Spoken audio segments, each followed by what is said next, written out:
All right, testing, testing. It's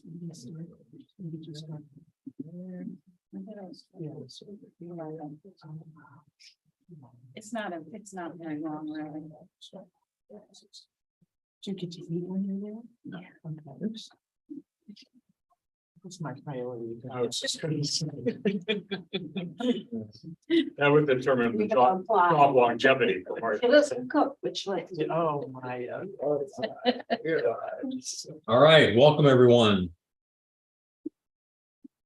to Medieval Times. Let's ask God's blessing on our time. Father, thank you once again for those that are gathered here and maybe watching on YouTube because they're interested in knowing what you have done through history. And I pray you guide our thoughts as we look at the information tonight of some of the people and some of the events and see how you are working and sometimes the way the enemy was working. And we pray that through these things, we'd have a greater understanding of you and what you've done in history. In Jesus' name, amen. All right, we're ready to look at the Empire of Charlemagne.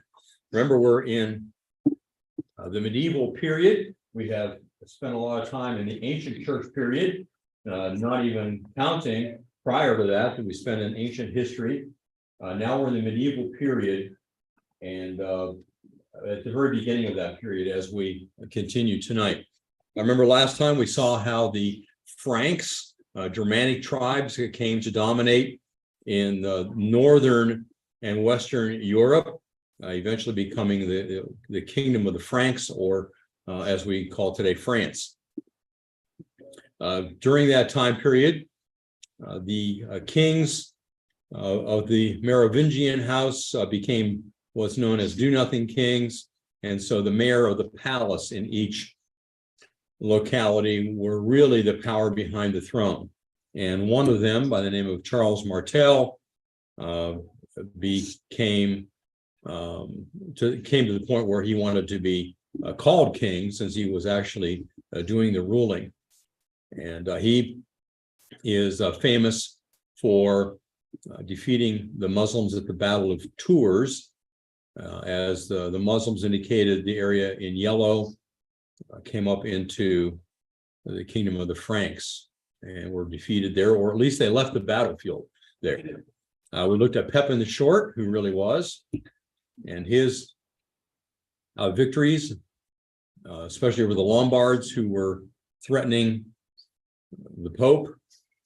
And as a result of that, he donated land to the Pope, which became known today as the Vatican.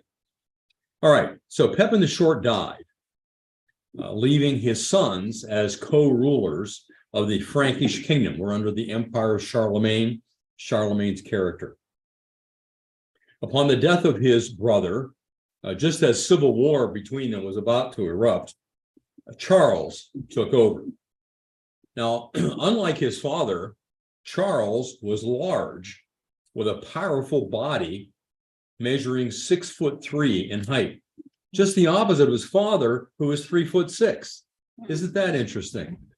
Maybe somebody got the numbers mixed around. I don't know. Charles was raised a Christian and was very involved in building church buildings, supplying them, and ensuring the correct reading of the lessons and singing of the psalms. So he was educated, and he was making certain that what was done in the church was according to what was written. He showered the church of St. Peter the Apostle in Rome with great wealth of gold, silver, and even gems. He also sent a vast number of gifts to the popes. He was deeply committed to spontaneously assisting the poor, what we call alms, not only in his own land, but he even sent money overseas in Syria, Egypt, and Africa to help the Christians that were there. And it was chiefly for this reason that he struck up friendships with kings overseas, so that the poor Christians living under their rule might receive some relief and assistance. So Charles, whom we will later call Charlemagne, was a very religious man, and you could say he is a model in many respects of a Christian ruler.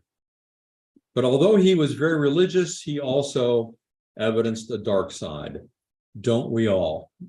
His was darker than you could even think to accomplish. For example, in 782, Charlemagne ordered the execution of 4,500 Saxons in an atrocity known as the Massacre of Verdun to break the Saxons' will to fight. But they still would not surrender their autonomy or repudiate their pagan religion. Another time, he beheaded several thousand prisoners in cold blood, and in addition to that, he was married and divorced many times. So on the one side, we have this Christian king who is exemplifying Christian ideals, and on the other hand, we have a man who does some evil things. And I'm not sure how you sort that out. You can look at almost any Christian leader in history and you find a dark side or some things that we would look back and say that wasn't right. And we just live with it, live with the tension. Was he truly a follower of Christ? I don't know. Well, he was impressed by Augustine's book, City of God. By the way, I'll put a plug in again. If you've never read that, you should. A lot of good ideas in there as Augustine is trying to deal with the issues of the collapse of the Roman Empire at the hands of the barbarians and how that's not the fault of Christians and dealing with some of the accusations there. He also talks about a lot of other interesting things. And Charles was impressed by that. And he was enamored with the idea of merging the spiritual city, the religious city, the city of God, with the earthly city, the political city, into one city. And he viewed that as bringing in the millennium. If you bring the political and the religious together into one kingdom, then you'll have a kingdom of God on earth. Well, his character and his accomplishments won him the title Charlemagne, which means Charles the Great. Because Charlemagne was a strong swimmer who liked to swim, he had a pool built inside his palace at Aachen, the model of which you see here on the slide. The pool is so large, it could accommodate 100 swimmers. Now, how does that compare to the pool at the Y? How many swimmers can go to that pool? 50. 50? If, of course, if they're all swimming, probably not even that many, I suppose. I don't know. Anyway, it's a large pool. All right, let's go next. Well, any questions about Charlemagne's character, his beginning? So when you say he was a Christian, was he a Catholic Christian or? Well, that's the only kind of Christian there was. Yeah. Essentially, there were no other churches to speak of. Now, there may have been some Well, there was people the out. early church. I mean. Yeah, this is in the 700s. So the Roman Catholic Church is the Church of the West, including, all of the doctrines that were brought in by the first Pope, Pope Gregory.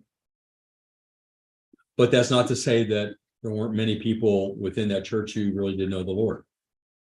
Charlemagne certainly did a lot of good, which may indicate he knew the Lord. And you could look at the things that we would look at as evil and say, well, that's what anybody in that time would have done with an enemy. I don't know. Any other questions or comments?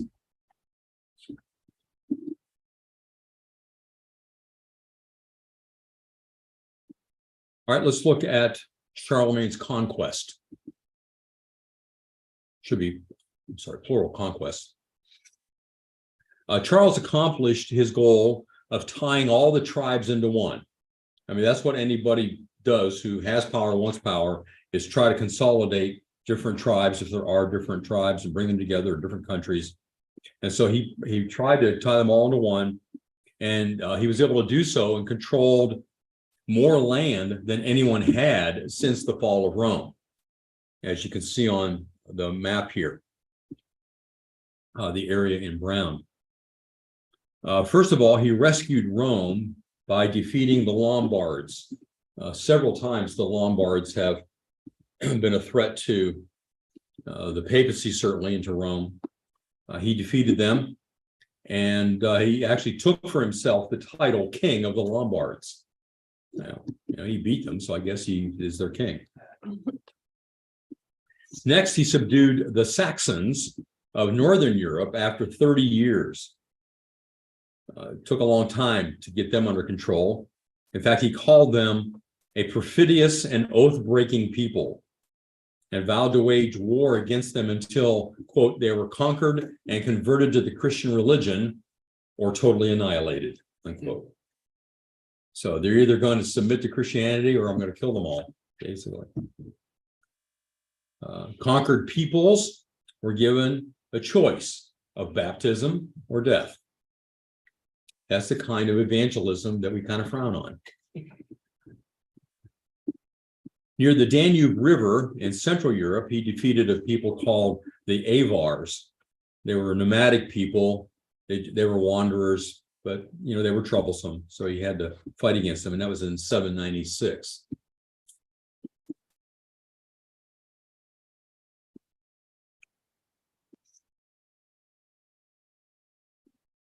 He also drove the Spanish Muslims back across the Pyrenees. The Pyrenees Mountains are the mountain range between Spain and France, modern day Spain and France. And his grandfather had defeated the Muslims at the Battle of Tours, and so they kept, making incursions now and again. So he drove them back across the Pyrenees. And then you may have heard of the Basque region of Spain. It's up in the mountain, up in the Pyrenees Mountains. And apparently there was a bit of unrest in that region.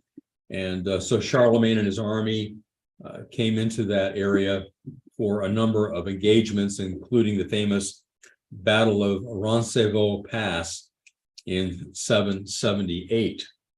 That was the inspiration for the later epic poem that John Tiger brought up last week, the Song of Roland. In that composition, that epic poem, Charlemagne's rear guard was ambushed and massacred, which included the Count Roland of the title. This defeat did nothing but further Charlemagne's resolve to bring the region completely under his control. Now, as far as I can tell, the Song of Roland is not considered historically accurate. It was written, I think, 400 or 500 years later. So I would not take events like stopping the sun too seriously. It's easy to see why they would draw on stories in the Bible to make Charlemagne look better. He extended his kingdom through the modern European nations of France, Germany, and Italy, also northern Spain, much of what we call modern day Germany today, except for Saxony in the north. He had a hard time ever getting them under control.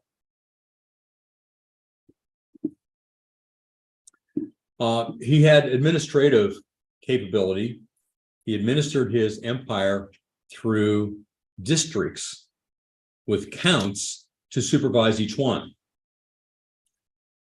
And of course, an area that is overseen by a count might eventually be called a county.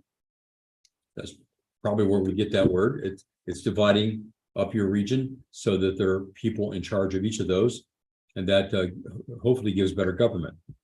To ensure enforcement of his policies, he appointed king's envoys, or what they were called missi domisi, to investigate local conditions and report back to Charles. So there's somebody in charge of each of these districts, but then he would send investigators out to make sure that they were following what Charlemagne wanted, and that they were ruling in a just way. Okay, any comments or questions to that point? So that means you can't believe everything you read? You always take it with a grain of salt. So Charlemagne was interested in promoting justice in those districts and peace and protection. And that's what any good ruler will do. I think that fits very nicely into what God says he desires for all of us to, how each of us are to treat one another, and certainly those that govern. All right, next we come to Charlemagne's crowning. It's a very interesting event. He wanted to subjugate Europe into one political system, as we said, one political system, and then bring the religious system in to get the city of God. In order to do that, you have to have the cooperation of the religious systems, which means the Pope, because he's in control of the religious system. So he first of all reaffirmed Pepin's donation. Remember, Pepin the Short had donated land to the Pope, and so he reaffirmed that. Okay, yeah, that's still going to be yours. And then he sent an army to protect Pope Leo III. Pope Leo III, and he himself went to Rome. And while attending a church service in Rome on Christmas Day in the year 800, the Pope placed a crown on his head, proclaiming him Roman Emperor.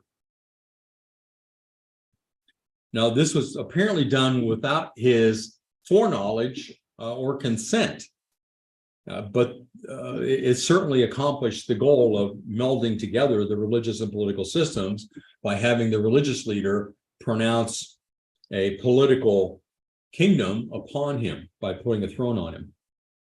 The assembly that was there cried out to Charles Augustus, crowned by God, the great and pacific emperor of the Romans, life and victory. Now, do you remember the significance of the name Augustus? The first proclaimed emperor of the Roman Empire was Caesar, taking the last name from his uncle Julius Caesar. Octavian took that name, and then he also was given the name Augustus, which means the one who is revered, the one who is, in a sense, worshipped.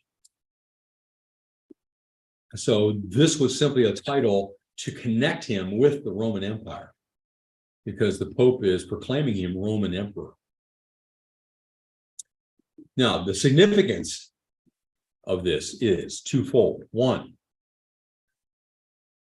from this point on, popes could claim that they had transferred the old imperial line to the West.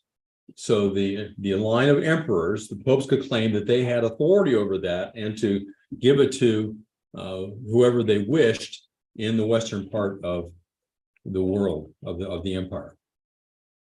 And the Pope now claimed to have the final say in who would receive the imperial crown.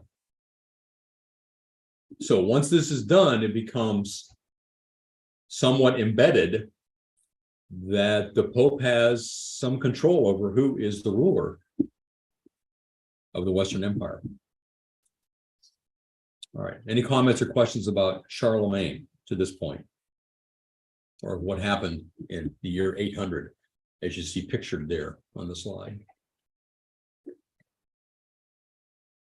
All right, now, why is this important? Well, there's going to be a lot of back and forth between the religious and political systems, because most of Western Europe is Roman Catholic, and so they are one religious body in a sense, and yet at the same time there are rulers who are trying to rule over all of Western Europe, and they need the approval, if you will, of the religious system in order to carry that out.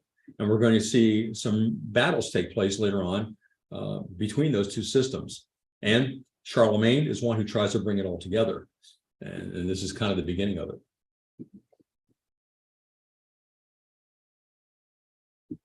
Under Charlemagne, there was a revival of learning.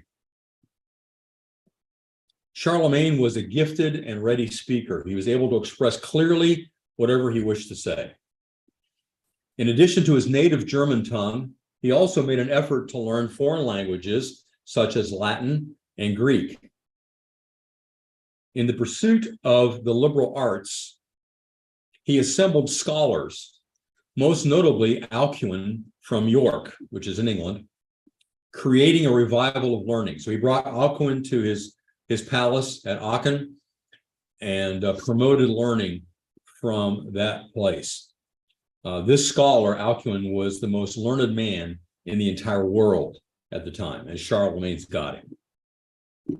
Alcuin taught in the palace school, educating the king's children, as well as those of other noble families and illiterate clergy. Yes, I said illiterate clergy. There were priests in the Roman Catholic Church that could not read. And so he thought it was important because he revered the scriptures. He wanted them to be taught accurately. And so in order to accomplish that, the clergy have got to be able to read.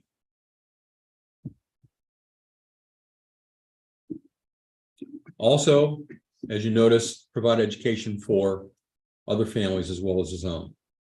Next, he encouraged, there's a drawing of Alcuin. He also encouraged churches to educate their priests and monks. Not only did he do it on his own at his palace there, but he encouraged other areas of the empire to educate their priests and monks.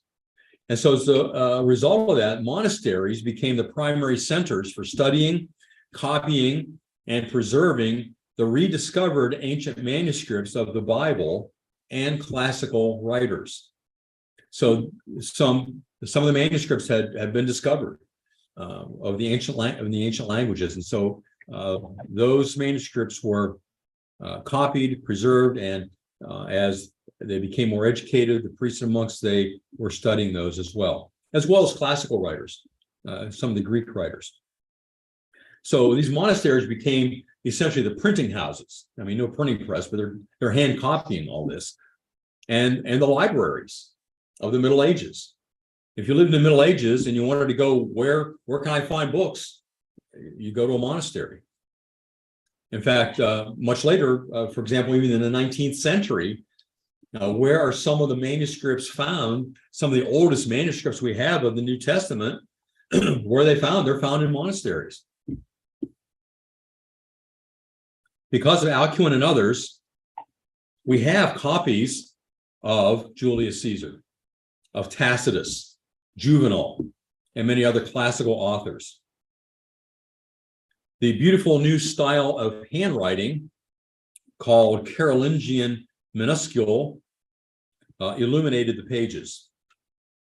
Benedictine monks and nuns were required to learn to read and to memorize the Psalms, all 150, which took them anywhere from 6 months to 2 years. And most of them chanted all 50 Psalms once a week in a cycle of 7 daily, what they call it, hours.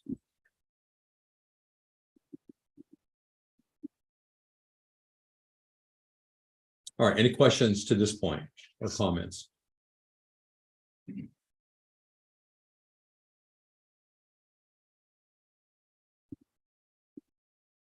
All right, so a lot of reasons for Charles to have the name Charlemagne, Charles the Great. Next, we come to the disintegration of Charlemagne's empire. Every good thing comes to an end. First of all, there are problems from within. Upon Charlemagne's death in 814, his empire passed to his only son, Louis the Pious. Now, what does that tell you about Louis? Pious. He's what?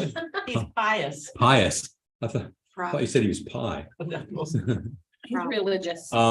Actually, if you're pious, you would be the opposite of proud. You would be a very humble person, a religious person. So, and he was monastery trained.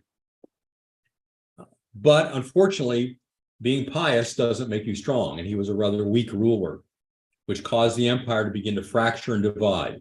Because when you have a weak ruler, the people below start to pick up their own power and divide the kingdom. So there was some sibling rivalry among his sons. Even before his death, Louis's sons began fighting over which portion of the empire each would inherit. Some of you maybe have been involved in family squabbles over inheritance. Well, they began fighting while their father was still alive. After years of fighting, the brothers met at Verdun to settle their differences. And in the Treaty of Verdun in 843, they agreed to split the empire into 3 separate kingdoms.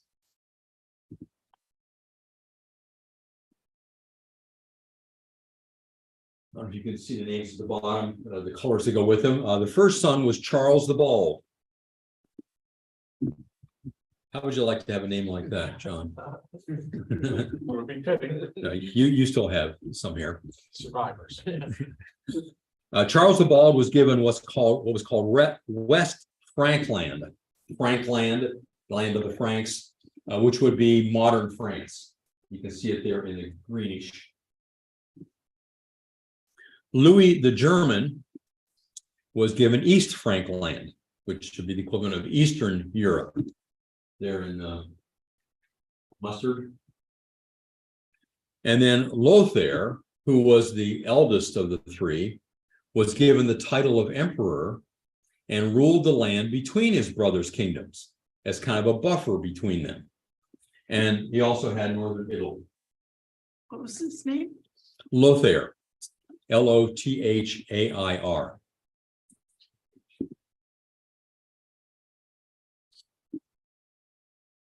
Why was Louis the German?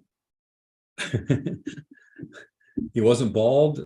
He wasn't short. I think that's supposed to be Lothair. Is that? Did I say it A wrong? lot of hair. Oh, a lot of hair. Maybe that's it. That's a good idea. Contrast to his brother who was bald, he had a lot of hair. That's an interesting observation. That's really true. Well, Lothair died before the other 2. He was assassinated. And so the brothers that were left divided up his land and they began to battle again. Their successors fared no better. As it kept being passed on, they all proved to be inept rulers. Sound familiar? Back to the Do-Nothing Kings. Continuous family strife led to political fragmentation as Charlemagne's successors were weak and incompetent. What a deadly combination. Weak and incompetent. And often they go together. Now, through this period, we also have problems without. Remember, this was all problems within the empire, basically the rivalry of these brothers and then their descendants being weak and incompetent. But there also were problems without the empire or from without the empire. First of all, from North Africa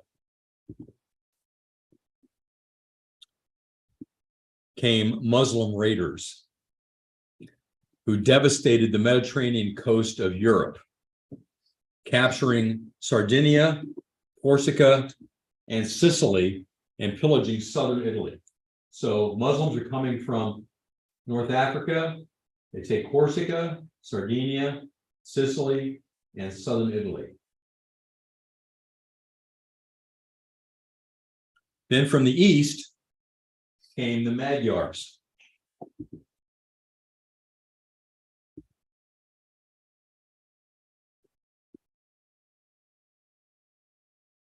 So again, adjust your eyes to the different colors here. Here's Italy and France.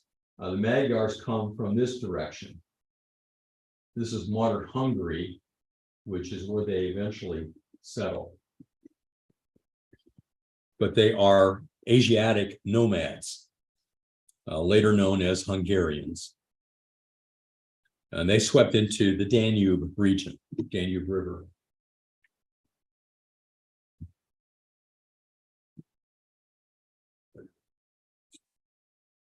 Okay, we caught up? Any questions to this point? Because the next section is going to be a little longer, the next group of people. From the north comes what group of people do you think? Up in Scandinavia. So the Vikings. Yes. The Vikings come from the north. Called Vikings or Norsemen, coming from the north. Some of them, well, they went to different areas. You can see the arrows on here, the blue arrows give you a general idea of the directions, and it's basically every direction. Going along the coast here, even into the Mediterranean Sea.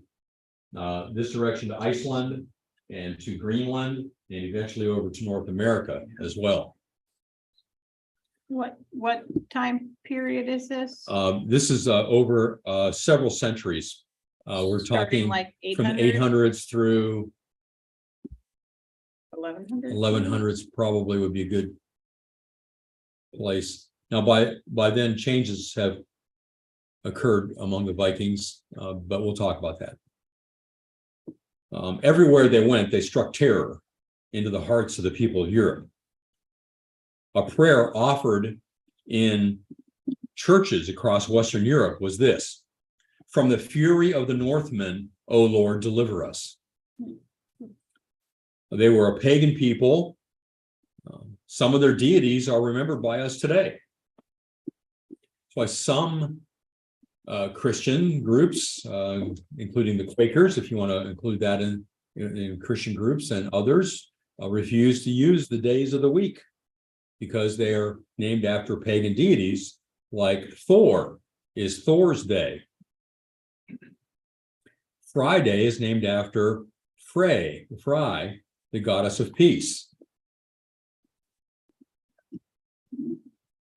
Now, each group of Vikings attacked and colonized different areas. So generally, Vikings refers to anywhere up in the Scandinavian region as they are expanding. So we're going to look at the areas that the Vikings attacked and colonized one by one. First of all, and get an idea here, the different countries. We talk about Norway, Sweden, and Finland, all in Denmark. First of all, we're going to look at Sweden. The Swedes attacked Russia and traded as far south as Baghdad. You can see the blue arrows there and the red arrows and lines. That indicates where they went. Now, remember, the Vikings are known for sailing those longboats, and wasn't just in the ocean. They also went down navigable rivers, of which there are a couple here. They follow the rivers here in Eastern Europe through what we call Russia today. In fact, the word Russia comes from the Vikings. They were known as the Rus, which is Slavonic for sea voyager. So Russians are literally descendants of Vikings from Sweden, with a mixture in of, Magyars and all other people came from the east and so on. Slavonic tribes hired Vikings as protectors. In 862, Novgorod made the Vikings princes, and by the late 9th century, the Vikings had carved out a kingdom called Varangian. By the late 10th century, the Viking minority had merged culturally into the Slavonic people. The center of the Viking kingdom was Kiev, or pronounced Kiev today, I think is how they're saying it, which became the capital of the Russian Empire.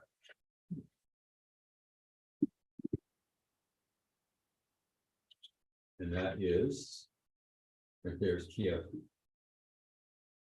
So when Putin claims that Ukraine is really Russian, if you go back that far, you'd say, yeah, it was. Of course, it's changed since then. The Slavic people have become more dominant since, and other people coming in as well. All right, next is conversion. Sweden's King Olaf Skotkonung, I have no idea if that's how you say it, converted to Christianity around 995 and accepted missionaries from England in AD 1000. Now, this is part of the story that you don't often hear concerning the Vikings. You hear about how ruthless they were, how they attacked towns all along the coast of everywhere. In fact, it was because of the Vikings that castles were built. Primarily, it wasn't just because, it looks nice to build this big castle. It was to protect them from the Vikings. But we don't hear about their conversion to Christianity. Sweden came into the Roman Catholic fold at that time, around 1000. Cistercian monastics, we'll talk about the Cistercians later. It's a band of monks who are trying to reform the church, and they planted monasticism there in Sweden. In Russia, Princess Olga accepted Christianity from Constantinople in 955, about the same time. Around 988, Vladimir, the Prince of Kiev, accepted Eastern Orthodoxy, and the Bishop of Constantinople gave his daughter to Vladimir. It's almost like a political alliance. Russia accepted Eastern Orthodox Christianity as a sponge does water, becoming the most prosperous church in Europe. And the Russian word for peasant became Christian because the common people became Christians. Next, we had the suppression of the Russian church. In 1204, the Mongols, led by a guy you've heard of, Genghis Khan, invaded Russia, leading to mass annihilation and destruction. The Khans, from Genghis Khan through Kublai Khan, dominated Russia for 250 years. Now, does Kublai Khan sound familiar also? Genghis Khan is known for leading the hordes of Mongols and being ruthless and all that. What's Genghis Khan known for? Do you recall a connection? Who had contact with, Kublai Khan? Who had contact with Kublai Khan? Think of swimming pool game. Marco Polo. Marco Polo.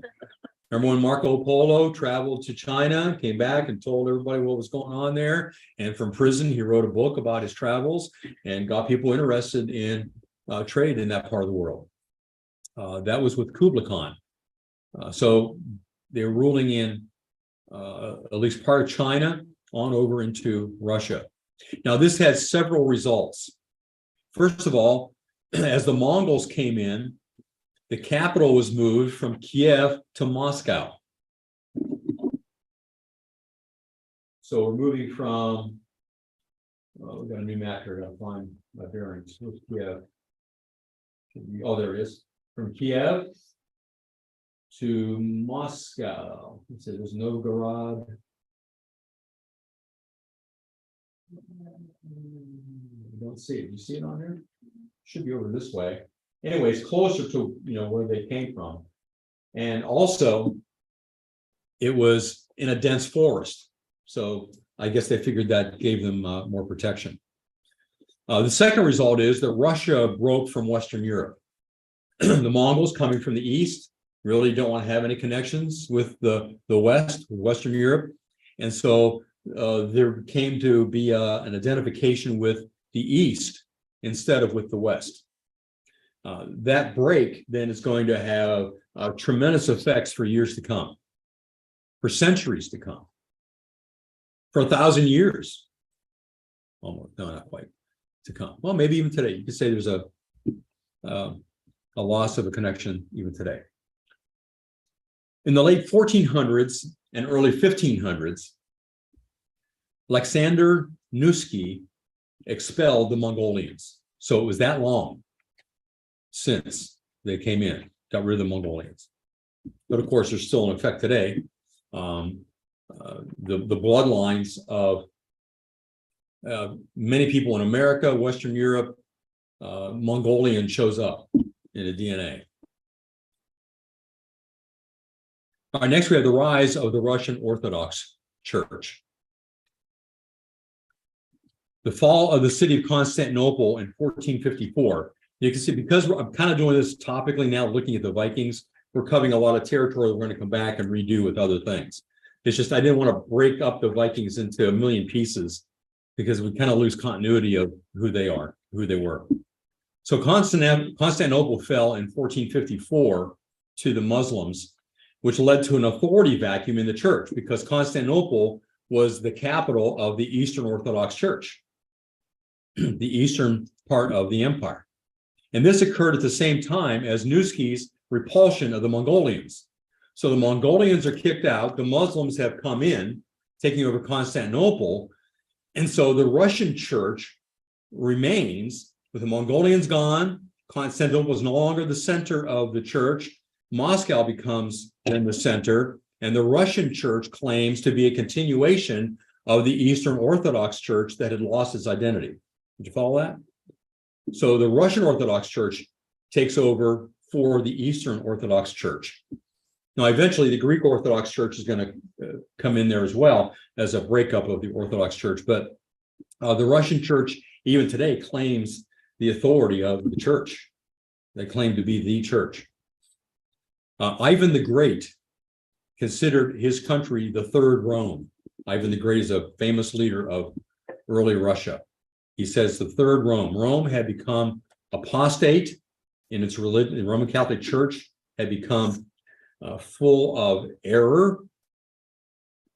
The Eastern Orthodox Church had fallen to Islam, and the Russian Orthodox Church remained the true remnant of Christianity. You kind of get a sense maybe of the draw and the pride of those who are going to Eastern Orthodoxy or Russian Orthodoxy, because they claim to be the true church that has never lost its identity. And that's what they proclaim. They say they are the original church. Is like Russian Orthodox. I'm not sure. I suppose he was baptized He into the church. claims to be Russian Yeah. Orthodox. Yeah. And the Russian Orthodox Church, with the fall of the Soviet Union, religion became something that was allowed, which was under communism. It was very restricted. And so a lot of evangelical organizations went into Russia to evangelize and to help the churches that were there. And it no longer was the communists who stood against evangelicalism. It was the Russian Orthodox Church. They basically said, this is our territory. You needn't come in. We've got this. And they were very vociferous in their objections to evangelicalism, or what we would call Bible-believing Christianity. But that's further down the road, obviously. But you can see where it comes from, some of this back here. All right, any questions about the Swedes and going into Russia and all the long history there that we covered in a few minutes?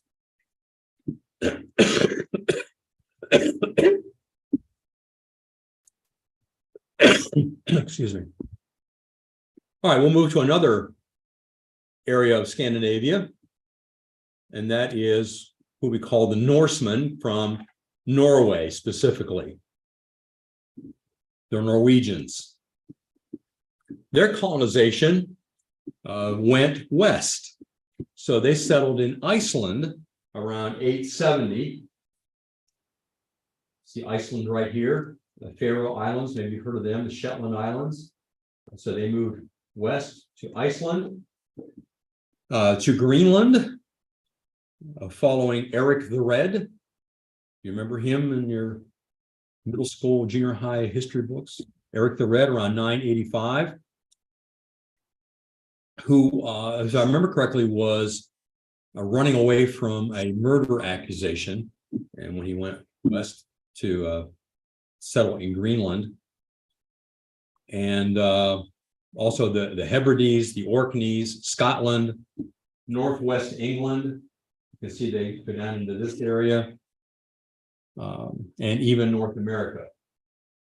I mean, look, North America is right here, not that far from Greenland. You know, this part of the Earth, it's not as great a distance as it is now where Columbus went. And so they settled what they called Vinland or Vineland. We call it Newfoundland because later explorers said this is new land. And there's evidence, a lot of evidence, that they continued on into other areas of North America down the coast. Leif Erikson, the son of Eric the Red, also, according to tradition, was trying to escape a murder charge and voyaged to Vinland. And there's been a lot of archaeological excavation that has been done there as things have been found that don't seem to fit the Native Americans or early colonists, and they found that there's evidence there of Norwegians having lived there. And that was around 1000 AD that Ericsson voyaged to Vinland. Now, as with the Swedes, there was a conversion among the Norwegians as well. King Hakon the Good, who reigned from 935 to 961, was raised in England. He becomes king of Norway. He was raised in England, and he became a Roman Catholic. He attempted to bring Norway into the Roman Catholic camp, but he failed.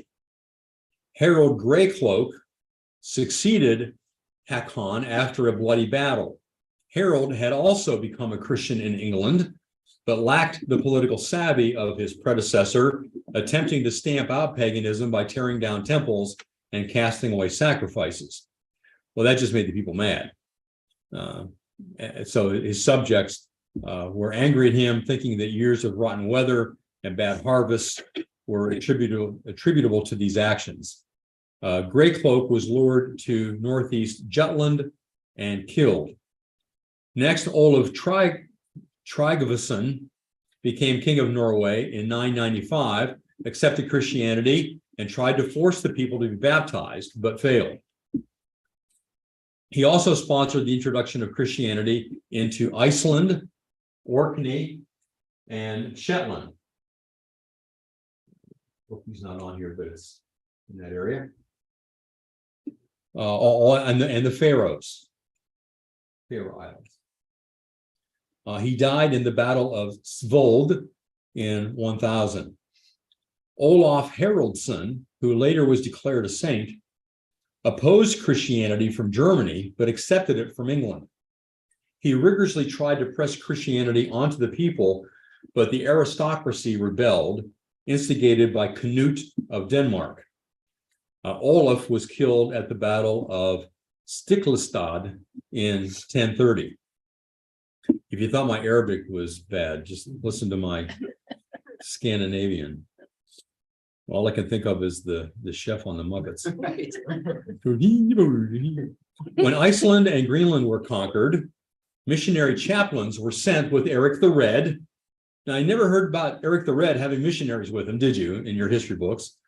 And Leif Erikson. They took missionaries with them. These are Christians, at least outwardly. Iceland was converted in 1000. So the Vikings, who at first are known for being these ruthless people who attack towns and burn monasteries and rape the women and pillage the churches, eventually become Christians, and they're settling out there and sending missionaries. All right, any questions about the Norsemen? I'll tell you one more thing just to pique your interest, because I think it's from the Norwegians. There is some good evidence that they traveled extensively in North America. A couple of examples I can think of off the top of my head. One is you ever wonder why Minnesota has a team called the Vikings? Well, partly because Scandinavian people settled there, but also there have been things dug up that are from the Vikings in Minnesota. Another indication is in Oklahoma. There's a large rock there that has some lettering on it that for many years no one understood. They thought it was some Native American writing on this, and tourists would come and look at this and say, oh, wow, isn't that cool? Well, one day a tourist was looking at it and pronounced, I can read that. Turns out he was an expert in ancient Scandinavian writing. And he was able to read it. It was Norse runes saying something to the effect, I was here, I left, follow me that way, whatever, something, some instructions given that he carved onto this rock. So there have been a lot of other places where things have been found from the Vikings. All right, next we have the Danes. Oops, what am I doing? I'm trying to change the slide by clicking that. I forget where I am sometimes. All right, the Danes coming from Denmark. Their colonization focused their attention on Frankland and southern England. So you can see that here's Denmark. So they're coming this way into York, especially London, and they also come around here into, they go around Spain into northern Italy, and towards Paris, you know, that area of Frankland as well. Those are the Danes. Their conversion, don't have much information on them because I mean they conquered an area that was already pretty civilized, people living there. They just conquered it.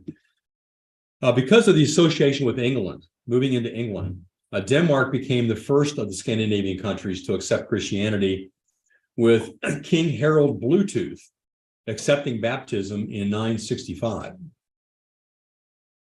However, King Sven Forkbeard, good Scandinavian names, aren't they? Bluetooth, Forkbeard, attempted to take Denmark from Christianity back to paganism.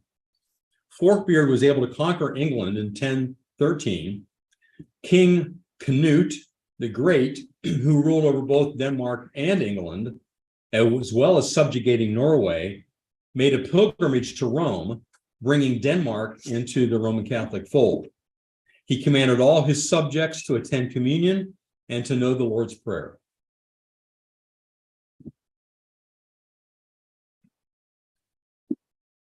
Now, why did so many, we call Vikings, move in so many directions so swiftly?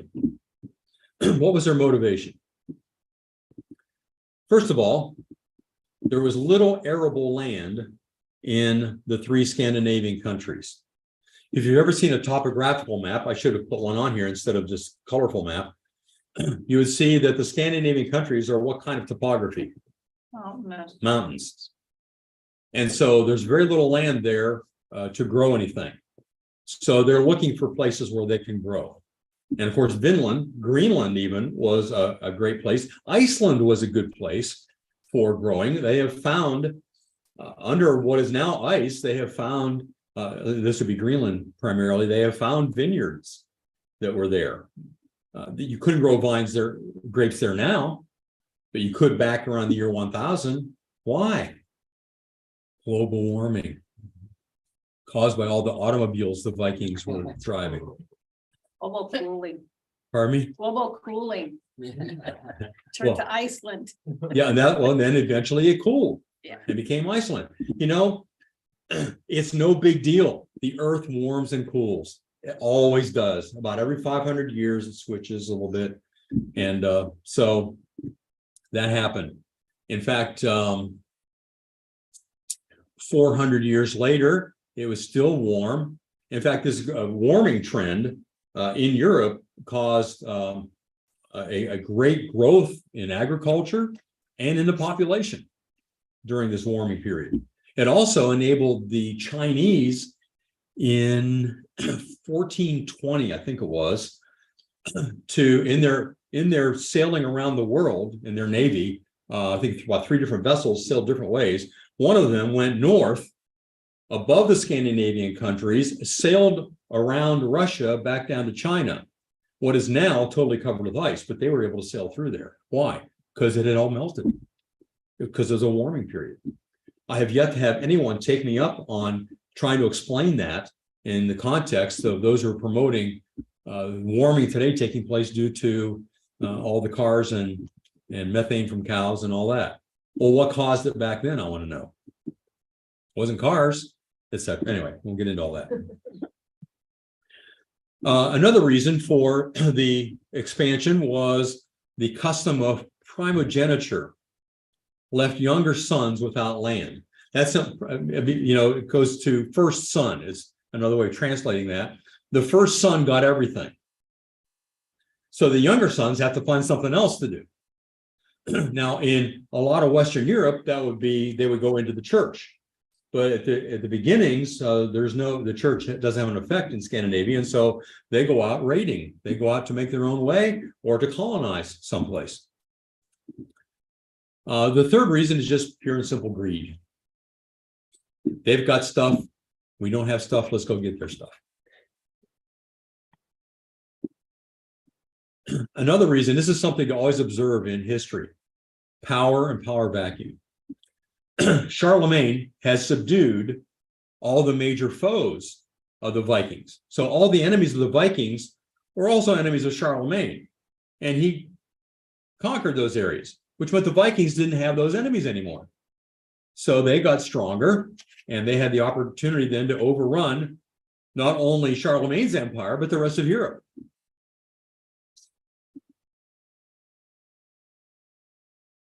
One of the greatest assets to the Viking raiders were their long ships. They were deckless crafts that were 70 feet long and 16 feet wide, propelled by 30 oars and single sail. They could move at 10 knots an hour. Any sailors in here? 10 knots sounds pretty good for a rowing ship with one sail. They could carry up to 100 men and could be handled by as few as 15. So if there was a battle, there were a lot of guys available. All right, so those are some of the key issues concerning the expansion. Now, these longboats, I mean, they're out on the ocean, the Atlantic Ocean, and yet they're able to travel without capsizing. But at the same time, because they have, what do you call that, a low, it's not very deep. The underneath part. Ballast? Is that the yeah, ballast? Is that it? The draft. The draft. Mostly ships that are in the ocean have a very deep one because it helps have more control. But because they had their ships were rather shallow, they could also go into more shallow water like rivers. Oh, I've got it here in my note because of their shallow draft. Yeah, thanks, David. Can't see some of it because my picture's in the way. Let's see. Yeah, I can't move it. All right. All right. So I can't remember why I had that. In the midst of life, we are in death. Oh, that's concerning the Middle Ages. Okay, I must not have a slide for this next point. I was. Do I have in your notes the impacts of the Vikings? No? Okay, that's why I don't have it in my slides either. I added this later. All right, so what are the impacts of the Vikings? You can just make short notes on the side if you like. I only have two. Like I said before, it's because of the Vikings that Europeans began building castles. So if you like to look at castles, thank the Vikings. Except for the one most famous castle, Neuschwanstein, after which Disney's magical castle is patterned. That guy built that, I think, in 1700s. There was no need for a castle then. He just liked it and thought he would build a nice big one. Has no practical value at all. But Europeans began building castles. Secondly, they were a pagan people. Many of them eventually embraced Christianity. And their influence can be seen in the number of English words that have roots in Scandinavian speech. Now, as you know, the English language draws on many different root languages for our words. We've looked in the past at a lot of the words we have which come from Hebrew. Well, here are words that come from Scandinavia. This is appropriate. The word take. Window. Husband. Sky. Anger. Mhm. Low. Scant. Loose. I'm not sure which direction this goes, but ugly. Is it talking about the Vikings or what they're saying about the English? Wrong. Happy. Don't associate that with the Vikings, do you? Thrive. Ill. Die. beer, and anchor. Those all come from Scandinavian. And I've mentioned a couple of these before, but our days Tuesday through Friday come from the names of Norse deities. Tues is for the war god, it's spelled Tiw, two, I suppose is how you say that. Wednesday is for Woden. Thursday is Thor, the king of the gods. And Fry is for Fry or Frey, the goddess of peace. All right, any questions about the Vikings? Everything you wanted to know about the Vikings and more. But I'm glad it has a kind of a good ending, that they became Christians, at least nominally, but I'm sure many of them were true believers. All right, I'm going to give you something, a parenthetical side note, not in your notes. This is just a little extra interesting information that has nothing to do with the Vikings or much of anything, but no extra charge. In the early 8th century, so it's about this time period, there was a man by the name of John of Damascus. He was an Arab monk, a liturgical composer, and a renowned theologian of the Eastern or Greek Christian Church. He was a doctor of both the Latin and Greek churches. So, both Eastern and Western, in other words, looked to him as an important figure. He was a leading intermediary between the two church cultures. His book, Fount of Knowledge, earned him the title, the father of scholasticism. He was an eminent preacher known as the Golden Orator. He was also the most prominent defender of icons, the religious images that the Eastern Church is known for, and what became known as the Great Iconoclastic or image-destroying controversy. Now, I tell you that just to show you this guy has credentials. John admonishes those who make claims about dragons, namely that we should trust the teaching of Moses, and more exactly the Holy Spirit having spoken through Moses, which reads, "And God brought them to Adam to see what he would call them, and whatever Adam called every living creature, that was its name." He says, hence, a dragon was one of the animals. John of Damascus goes on to say, "I am not telling you, after all, that there are no dragons. Dragons exist, but they are serpents or reptiles born of other serpents. When just born and young, they are small. But when they grow up and mature, they become big and fat, so that they exceed the other serpents in length and size." In other words, what's he saying about a dragon? It's a reptile that continues to grow and gets really big. When they're small, they're just like another reptile, but some of them get really big. It is said they grow up more than 30 cubits, which would be 45 feet. As for their thickness, they become as thick as a huge log. Now, this famous patriarch appears to have been a reliable witness who, in addition, possessed much of the scientific knowledge of his time. A significant portion of his classical book, An Exact Exposition of the Orthodox Faith, is devoted to purely scientific data. The science of those times was descriptive by nature. It did not penetrate into the essence of things, but generally recorded natural phenomena reasonably accurately. So they recorded what they saw. They didn't necessarily delve into what was inside or what caused something. A report by such a well-educated scholar of that period should be carefully considered. The essay continues. Dio the Roman, who lived from 155 to 236, who wrote the history of the Roman Empire and Republic, reports the following. One day when Regulus, a Roman consul, and that was in 3rd century BC, was fighting against Carthage. Remember the Punic Wars? Rome was fighting against Carthage. He was down there fighting against the city of Carthage, North Africa, and he says that a dragon suddenly crept up and settled behind the wall of the Roman army. The Romans killed it by order of Regulus, skinned it, and sent the hide to the Roman Senate. When the dragon's hide, as Dio says, was measured by order of the Senate, it happened to be amazingly 120 feet long. and the thickness was fitting to the length. Now, John of Damascus is clearly describing the existence of real dragons, contrasting them with the fictional nonsense that was attributed to them. He writes further about another kind of dragon. These were given various mythological characteristics, such as the absence of a face. He says that in reality, this dragon is a type of beast like the rest of the animals, for it has a goat-like beard and a horn at the back of its head. Its eyes are large and gold-colored. These dragons can be either big or small.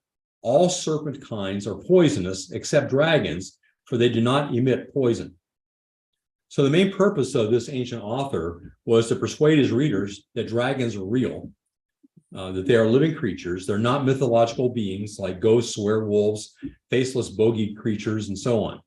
Dragons, he wrote, were absolutely real animals, though sometimes big and terrifying, which at that time were only rarely seen by humans, but they were seen. And of course, it wasn't until the 1840s that dragons were given another name as their bones were discovered, and they were called giant lizards or dinosaurs. Dragons and dinosaurs are the same kind of creatures. So I thought it'd be interesting for you to hear that explanation during the Middle Ages of a noteworthy scholar talking about the existence of dragons. All right, if you want more information on that, go to the Creation Science Museum. Last time I was there, at least had a whole section on dragons. They also have information online and a good book about dragons as well. All right, any questions or comments about anything that we have talked about this evening? I was gonna say, my husband was almost fully Swedish. And a lot of my kids have a birthmark on their, right above their, on the middle of their back.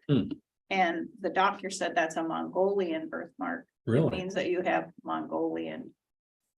Wow, So, interesting. yeah, it's like they got around, I guess. Yeah, those Mongols. They're all the same birthmark? on your kid? Several of them do, yeah. Wow. Any other additional interesting information or comments? All right, you remember feudalism? Yeah. Pretty boring stuff normally, but we're going to do it in a more interesting fashion, I think. As we look at it next week, we're going to look at the development of the feudal system, what it is, how it developed, what effect it had on Europe, and especially as we consider the connection to the church. You know, we're going to look at knights, what it took to be a knight, all those good things. Maybe we'll get to what a manor was like back then. All right. If you're watching on YouTube, make sure you like, follow, subscribe. Most of all, tell your friends to tune in to Medieval Times. That's all for tonight. Thanks. Are we meeting next week, Pastor? No. No Sunday night next week. So, Forgot to mention that. Yep. Not next week.